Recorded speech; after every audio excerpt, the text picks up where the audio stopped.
Kiat agar tidak diganggu setan membaca surat Al-Ikhlas, Al-Falaq, dan An-Nas. Begitu juga ayat kursi ketika hendak tidur.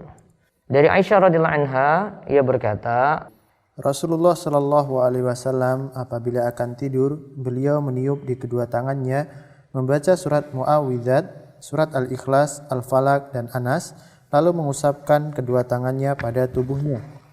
Ya, di sini disebutkan mau tidur, berarti dilakukan sebelum tidur. Terus beliau meniup di kedua tangannya, jadi tiup dulu, terus membaca Muawwidzat. Muawwidzat itu 3 surat, Al-Ikhlas, Al-Falaq, dan An-Nas. Lalu mengusapkan kedua tangannya pada tubuhnya. Dalam kitab Riyadhus Shalihin, ahli bahasa mengatakan bahwa an-nafthu adalah meniup dengan pelan tanpa disertai air liur atau ludah.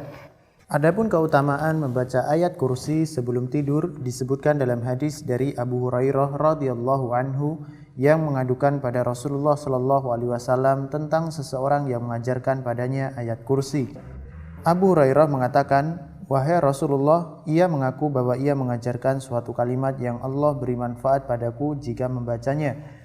Sehingga aku pun melepaskan dirinya." Nabi Shallallahu Alaihi Wasallam bertanya, "Apa kalimat tersebut?" Abu Hurairah menjawab, "Ia mengatakan padaku, jika aku hendak pergi tidur di ranjang, hendaklah membaca ayat kursi hingga selesai, yaitu bacaan Allahu la ilaha illa huwal hayyul qayyum. Lalu ia mengatakan padaku, Allah akan senantiasa menjagamu dan setan pun tidak akan mendekatimu hingga pagi hari."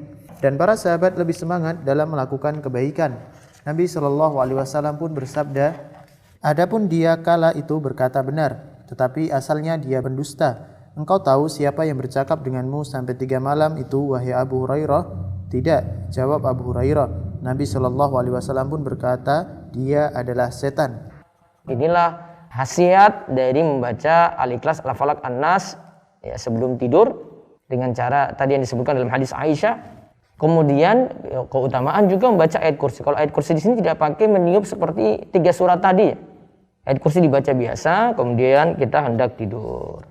Nah, ini juga adab, silahkan diamalkan setiap harinya dan diusahakan bisa berwudu dulu sebelum tidur.